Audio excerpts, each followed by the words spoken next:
she grinned. "I like the way you think, Scion. I'll remind you of this the next time you complain about the way I think, shall I?"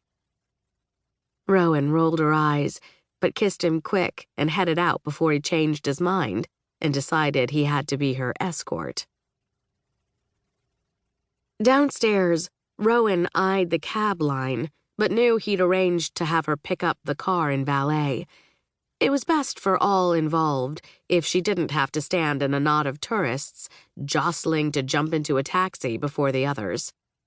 Like there wasn't a line of cabs, all waiting for tourists to jump into the back seat one after the next. People agitated her, but her man knew it and made her life easier. Despite his being a control freak, she knew a good thing when she had it.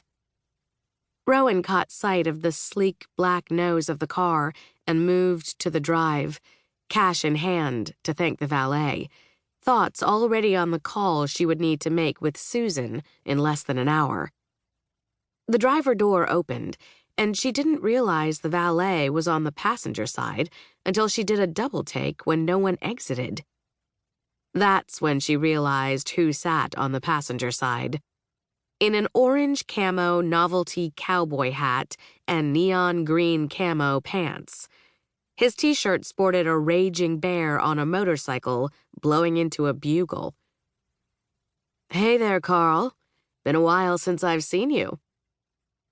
The appearance of her kooky sage cab driver meant he had something to tell her, something important. He grinned like a loon. "Good evening, Dixie. Get on in.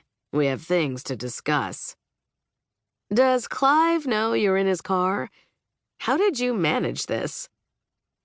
DeMitta was Vampire Central, and it was currently under a threat designation, which meant security was even tighter than usual.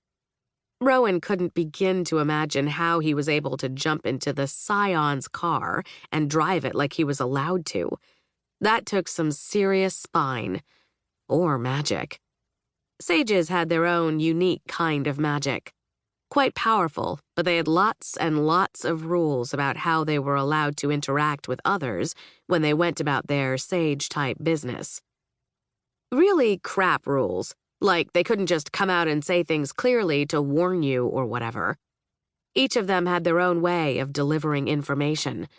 Some were super old school and threw bones. Some used poetry and songs.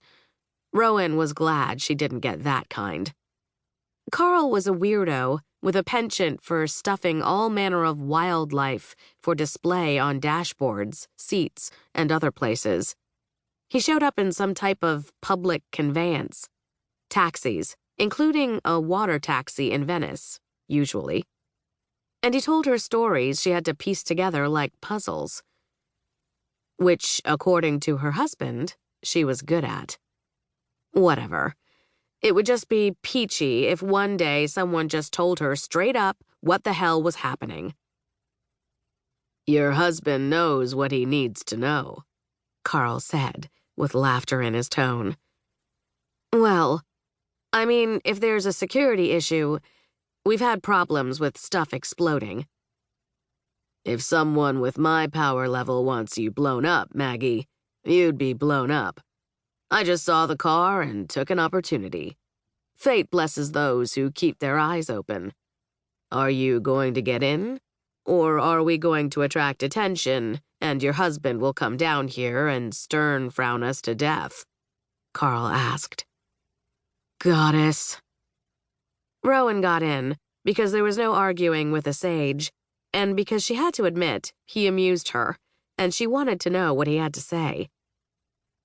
"The Scion has the cleanest vehicle I've ever been in," Carl said, as they pulled away from the valet stand, and she wove her way around the knots of people in the drive, without indulging her fantasy of simply plowing through everyone dumb enough to just loiter in the middle of a roadway like they were the only people on the planet. If I ever tell him about this, I'll be sure to lead with that. But let's be honest, I'm not going to tell him unless I have no choice. He's going to get a permanent line between his eyebrows from all that frowning.